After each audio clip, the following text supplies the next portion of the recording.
think it's time to begin. I'm glad you're here. Thank you for being here on this Wednesday evening. Tonight we're going to continue sort of looking at some highlights within the books of the Old Testament.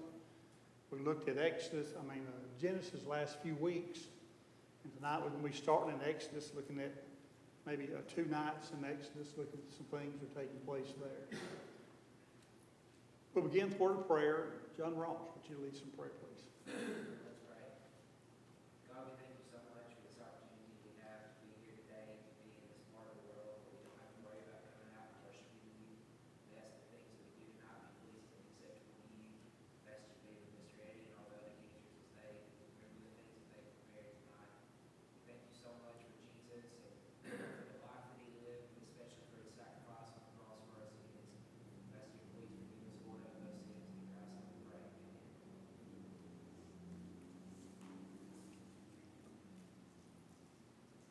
Well, Exodus can be divided into two different categories. You have the deliverance of a nation. That's when they came out of Egyptian bondage, and Moses carried them, 40 years in the wilderness, and they go into the promised land. Well, chapters 1 through 18 cover that part, deliverance of a nation. And then chapters 19 through 40, God gives them the duties, what they are to do, the commandments. That's where the 10 commandments come in, and all the other 613 laws that God gave to them. And that's how we're going to divide it up. And tonight we're going to cover the deliverance of a nation. But Israel's trouble begins in Exodus 1 and verse 8. Now there arose a new king over Egypt who did not know Joseph. Up to this point, everything had been going pretty good. As we talked about in Genesis, how Jacob and his family, and Joseph, he was second in command, and all the brothers were moved to Egypt. Everything was going great. Eventually, the king that Joseph was under, he dies. Eventually, Joseph dies. Just the way it goes, and a new king comes in. And then this new king, he knows nothing about Joseph. I don't know how you couldn't know something about him, but he didn't. Or maybe he didn't respect what Joseph was about. So, Israel, as they have grown into a large gathering of a lot of people living in Egypt. And this king is no longer showing them any favors. And the king took notice how large they were getting. And he said, if they get any larger, they could overtake us. And they could overtake, the Egyptians, and all of a sudden this is now their country. So he has a plan. The plan is, I got to thin out the population, so I'm going to kill all the male newborns. And we know the story, how it goes with there. Many of them were slaughtered. Many of them, he told the midwives at first, when these babies are born, you kill them. And you tell the parents that, well, the baby just died. Too bad. But these midwives wouldn't do it. Now, they knew it wasn't right, and they refused. And then Pharaoh there, he begins to take the lives of the males, the children there, male babies. And that's when Moses escapes. His mom puts him in the basket, floats him down the Nile, and he winds up in Pharaoh's household. Pharaoh's daughter taking care of him. So we know the story, and that's how Moses survives, and now he's living in the household of Pharaoh. There's another verse that's similar to Exodus 1 and verse 8, which also has regards to Israel later on in Judges 2 and verse 10. When all that generation had been gathered to their fathers, another generation arose after them who did not know the Lord, nor the work which he had done for Israel. And then in 17:6, in those days there was no king in Israel. Everyone did what was right in his own eyes. So here's the generation that Joshua has, and he goes into the promised land with them. And that generation after they get into the promised land, that generation dies out. There's a generation that didn't know about God. And that can happen. A lack of knowledge can lead one astray. Everyone here was doing what was right in their own eyes. And as we heard has heard it been said many times, it only takes one generation to get away from the truth. And that's what happened right here in Judges. They go into the promised land, generation knowing about God, and then one generation from there, they don't know about it. And they're out doing their own thing. So it's got to be taught. It's got to begin in the home. The parents have got to teach it, the ways of God. And then it's got to be taught in the church as well, in the classroom, the ways of God. If it doesn't happen, then you're just one generation away from it. That's the word is apostasy. People falling away. And then we have where Moses, in Exodus 3 and verse 5, he's up on the mountain as a shepherd. And this is when his, you might say, his ministry begins, his following of God, when he sees the burning bush. In Exodus 3 and verse 5, that he said, God says to Moses here, do not draw near this place. Take your sandals off your feet, for the place where you stand is holy ground. So he's going about his daily routine. He sees the bush. Out of ordinary. It's on fire, but it's not being consumed. He goes up, and that's where God speaks to him for the first time. He tells him to take his shoes off and her sandals off. And Moses does. He's on holy ground, reverend ground, hallowed ground right there. And there's even some cultures today where you got to take your shoes off before you go into the house. Because they consider it to be unclean, shoes to be unclean. And want you to come in sock feet or bare feet or whatever. But here Moses is standing here in the presence of God. And God tells him to take his sandals off. We want to make sure that we don't lose the respect for God. Here he was told this. He did so.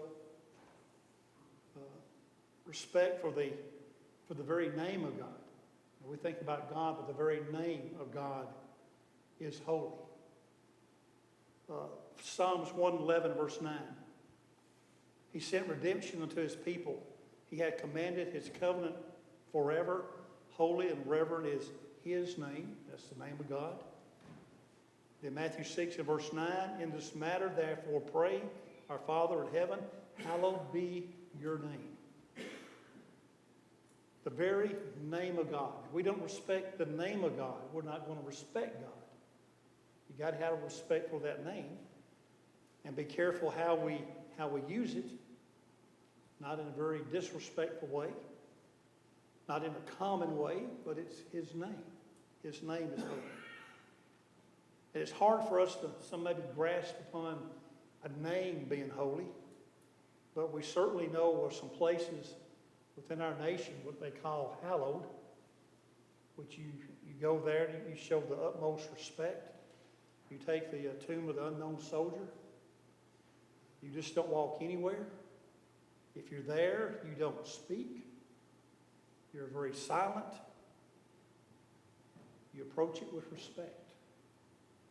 We have places that we consider in our nation to be hallowed. Well, God's name is that way. And when we come into his presence, when we come to worship, we need to remember that we are before God, just as Moses was before God here. We're before him. When we sing, remember that. When we pray, remember that. When we take of the Lord's Supper, we remember that. When we give of our means, we remember that. When we hear the message, we need to remember that. We're before God.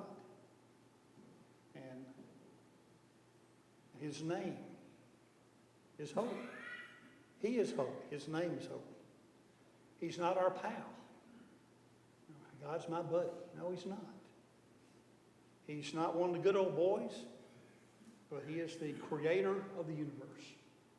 That's who he is. Nothing else like him. And to hear some individuals want to pull God down to our level is very disrespectful. So we're not on equal par with God, never will be. But God is God, and we've got to remember that. He is God. Treat that name with holiness. If we don't, then we won't treat God any other way with respect. If we don't treat His name first. When somebody uses God's name in vain, it just gives me the shivers to think of that. Somebody using His name in vain. Saying that about God, the very one who's going to raise them one day, and calling Him that. We don't need to be doing that. His name is holy. So the three divisions of Moses' life. The first 40 years was in the house of Pharaoh. The second 40 years, he was a shepherd. And the last 40 years, he's the leader of Israel. And at the end of that second, beginning of the third, is where he goes up and sees the burning bush. It's not long that God tells him why he has been chosen. And when God tells him, I want you to go before Pharaoh, I want you to talk with him, to let my people go, God says. And Moses starts to give excuses. Exodus 3 verse 11 is the first excuse. And Moses said to God, who am I that I should go to Pharaoh, that I should bring the children of Israel out of Egypt? Why would Pharaoh listen to me? I'm just a nobody. I'm just a shepherd. Who am I to go before him? Well, God answers that. He takes care of that excuse. But Exodus 3:13, we have the second excuse. Then Moses said to God, indeed, when I come to the children of Israel and say to them, the God of your fathers has sent me to you, and they say to me, what is his name? What shall I say to them? I don't know what to say to your people. How do I address them? Well, again, God answers that excuse. The third excuse, Exodus 4 and verse 1. Then Moses answered and said, but suppose they will not believe me or listen to my voice. Suppose they say, the Lord has not appeared to you. So, and God answers that.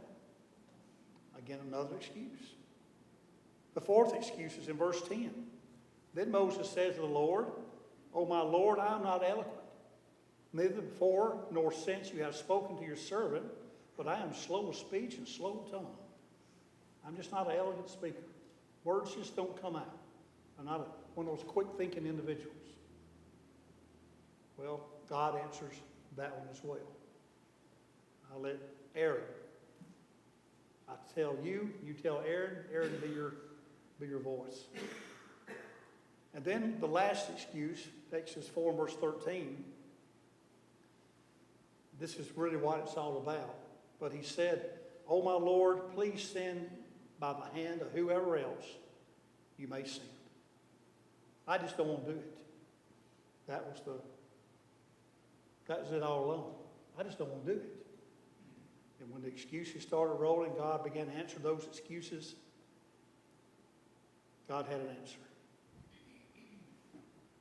There is no excuse that we can give to God that he cannot answer. No excuse. We may give different reasons or different excuses for not doing what we should be doing. And God can answer it. He can answer it. Not reasons. Now, there are reasons out there.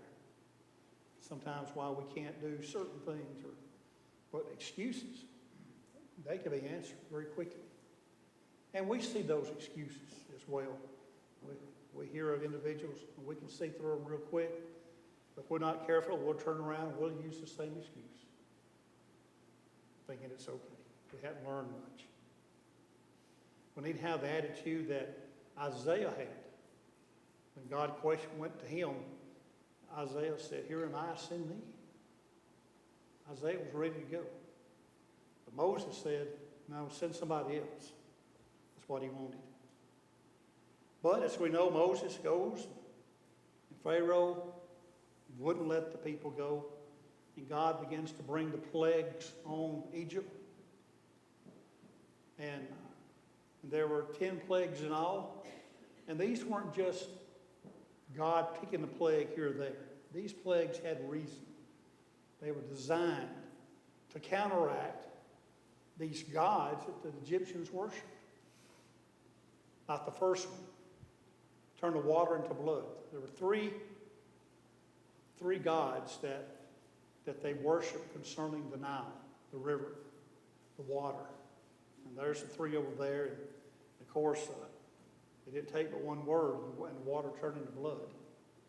You have the frogs. The frog god there, I'm not going to try to pronounce his names, but there's the frog god. They looked at him as the god of the resurrection. The Egyptians believed in the resurrection, except it was a frog that caused it. The gnats and the flies, we're not sure. I'm sure there's one out there somewhere. The plague on the cattle, they worship these. A lot of their gods were in the form of cattle. They had a bull of fertility. You know, if you wanted children, you go and pay your dues to this particular god, and there you would have children. They had bulls that were sacred, as they would call them. You go to these bulls for anything, and so therefore they had a lot of bull or cow idols that they worshiped. The boils that came about in Hotep there, that was the god of medicine.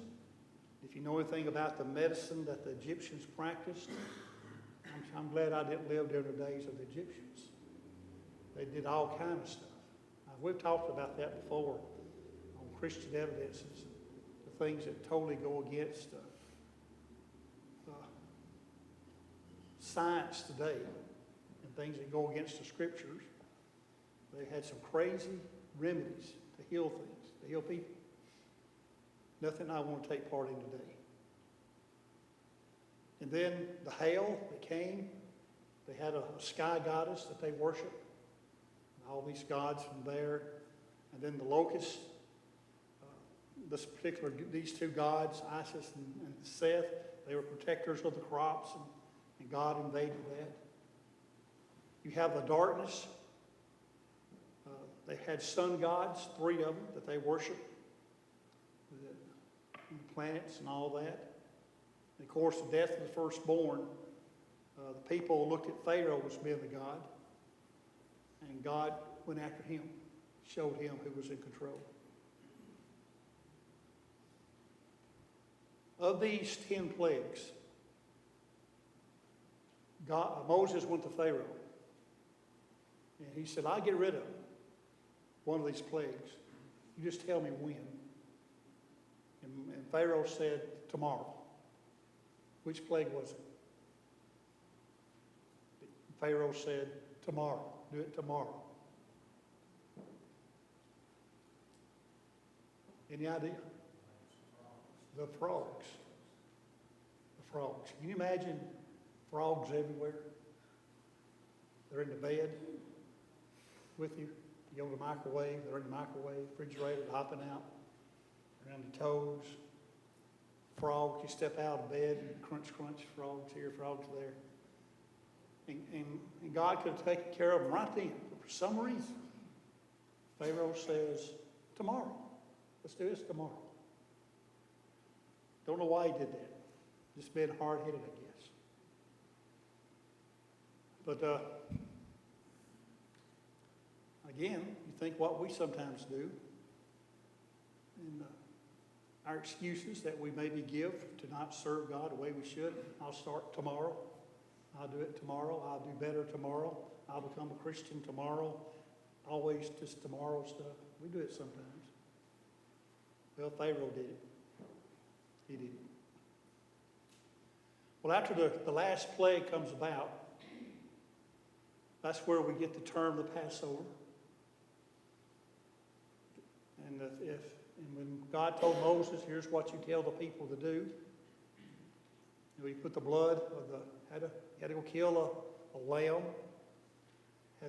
Had to be a first-year lamb. Had to be spotless. And you kill the lamb, you put the blood over the doorpost. And then when this plague comes through, when the plague here, whatever sees the blood, it will pass over your house. And there were other requirements for them. They had to, once they killed the lamb and put the blood over the door, they had to come into the house and they would cook the lamb. It had to be roasted. It couldn't be boiled. You couldn't eat it raw. If it was too much for your household, you were to share it with your neighbor, with him. If what remained when the morning came was to be burned, completely destroyed. In Exodus 12:14, so this day shall be to you a memorial. You should keep it as a feast to the Lord throughout your generations. You shall keep it as a feast by an everlasting ordinance. So the Passover was something they remembered every year. And what day did Christ die on? What holiday, as we call it a holiday? The Passover. That's the day he died. We name it Easter today, but the Passover, and it's still for the Jewish individuals. They still keep that day and teach to their children everything that took place on that particular day. But as we know, no one in Egypt listened. They didn't put the blood over their door. Exodus 12 and verse 30 says, so Pharaoh rose in the night, he and all his servants and all the Egyptians, and there was a great cry in Egypt, for there was not a house where there was not one dead. Can you imagine that? If that were just to happen, let's just say here in Vernon, not a house. In the morning, you wake up, every house had somebody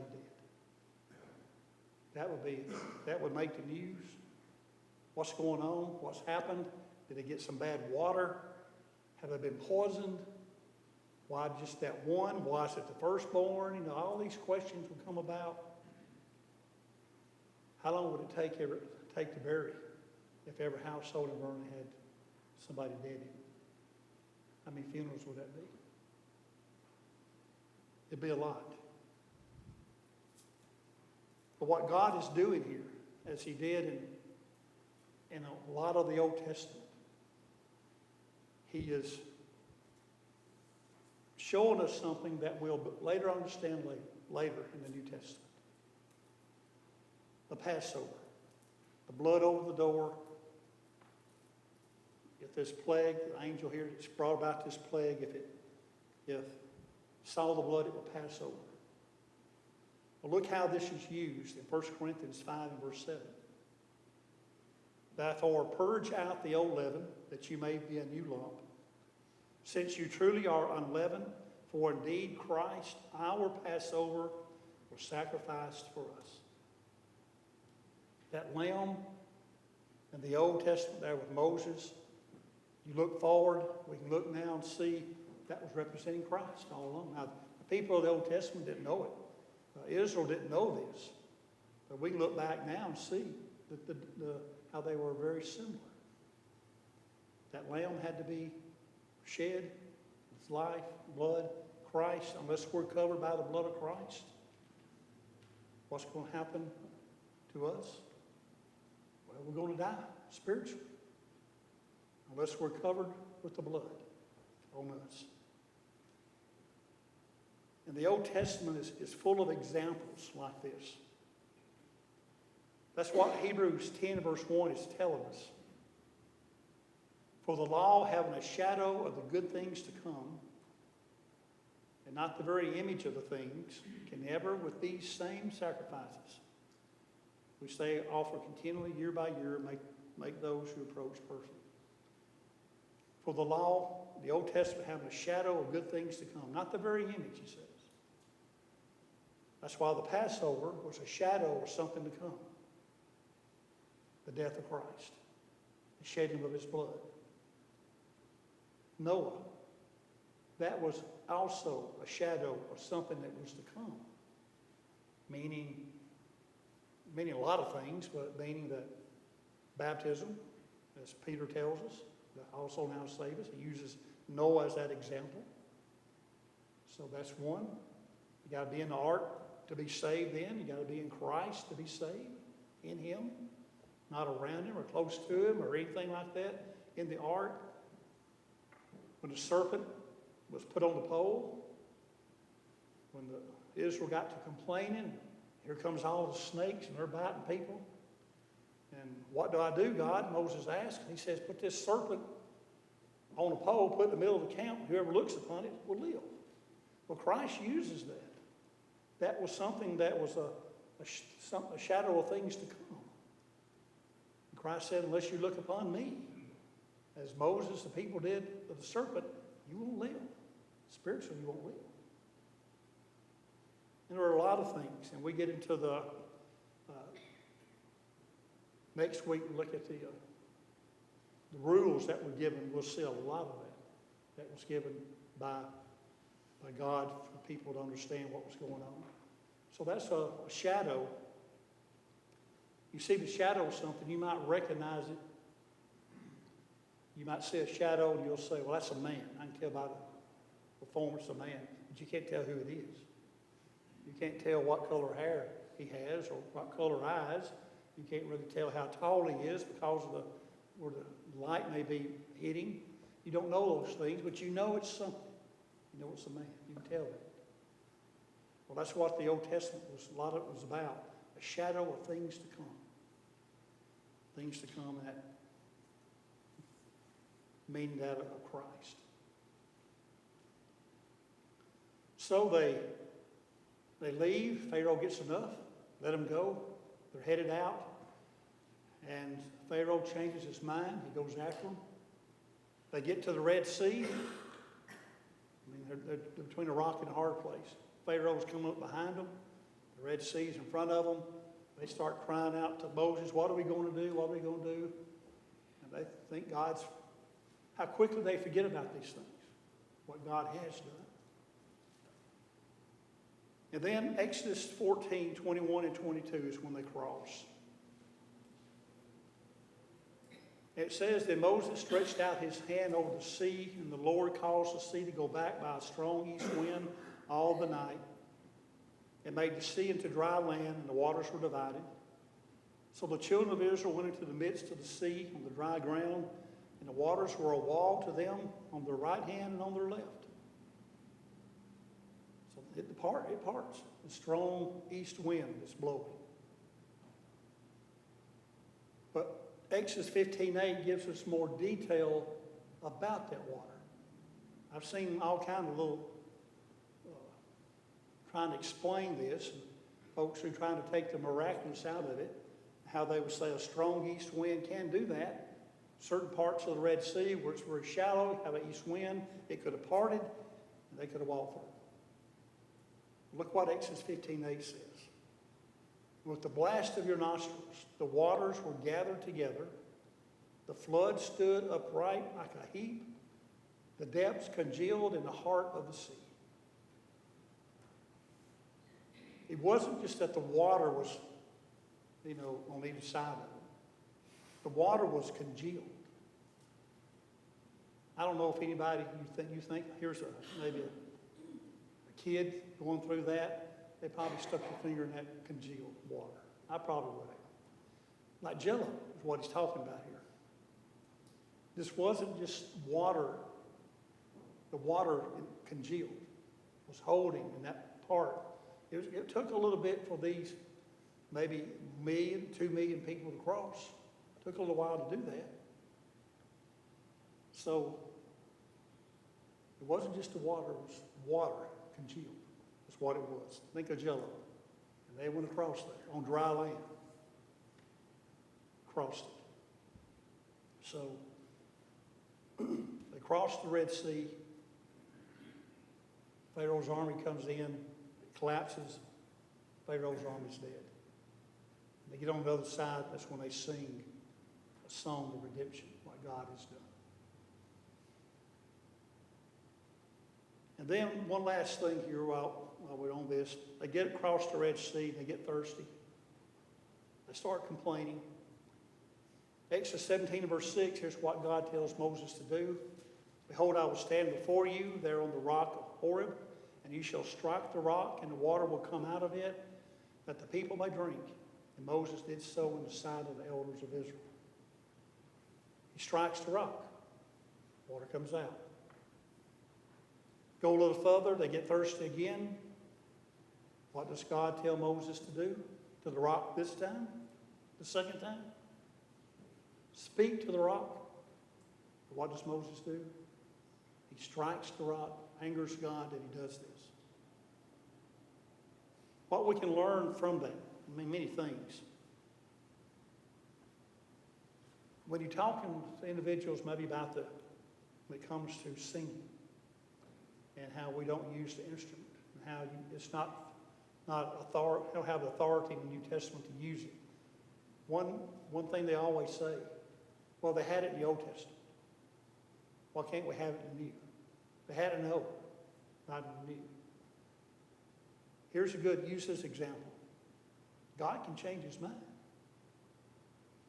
Here, he first tells Moses, strike the rock. Second time he said, speak to the rock. It's a test to Moses. Will you do what I tell you to do? I know somebody asked the question a while back, why did God decide not to bring instruments into the New Testament? I think it's a test of our faith. Are we going to do what God says? Or like Moses, I'm going to just strike it. I'm just going to use it. When God authorized something once, doesn't mean he's going to authorize it a second time. And that's what we find here in Exodus 17. About striking the rock. Next time, speak to the rock. I think that's what we find. So somebody might ask that sometime. Remember that illustration. Water from the rock.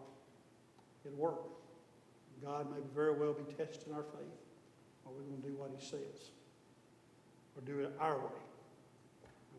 Again, what do? We bring God down to our level thinking that God's going to think like us. Don't do that. Just do it the way God says to do it. Be okay.